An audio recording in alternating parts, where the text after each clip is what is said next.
আমি মেসেজের পর মেসেজ পাঠিয়ে যাই। আমার বিরক্ত লাগে না, আমার ক্লান্তি লাগে না। আমার পাঠানো মেসেজের সংখ্যা 50 পেরিয়ে যায়। সে দেখে না, কিংবা দেখে এড়িয়ে যায়। আমি বুঝি তার এখন আমাকে আর ভালোই লাগে না। সে অনলাইনে আসে, আমার বুকের ধুকপুকুনি বেড়ে যায়। এই বুঝি মেসেজ সিন করবে, এই বুঝি বলে ফেলবে কিছু একটা। আমি আশায় থাকি, আর সে এখন আমাকে অবহেলা করতে ব্যস্ত থাকে। আমি তার ইনবক্সেই পড়ে থাকি, মেসেজ পাঠাই, রিফ্রেশ করি, তার নামের পাশে সবুজ বাতি চলে, কিন্তু মেসেজ আসে না। অনেকগুলো মেসেজ পাঠানো হয়ে গেছে, সিন লেখা উঠলো অবশেষে। আমার হৃৎপিণ্ড বেড়ে গেল।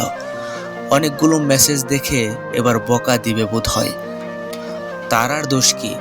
আমি তো নিজেই তাকে বিরক্ত করি মেসেজ দিয়ে। সে কয়েক শব্দের একটা মেসেজ পাঠায়, কিংবা বলে বিজি আছে। আমি বিশ্বাস করি, বিশ্বাস করতে হয়। তাকে ছাড়তেও পারি না, ধরে রাখতেও পারি না।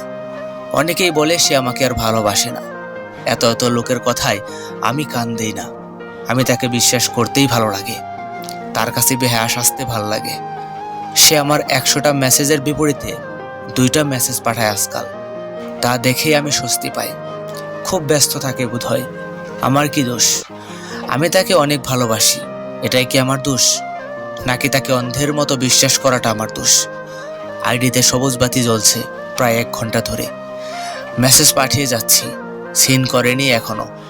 ব্যস্ত বোধ হয়, হয়তো আমাকে অবহেলা করতে ব্যস্ত, কিংবা সে অন্য কারো ইনবক্সে ব্যস্ত। হ্যাঁ, এটাই বাস্তবতা।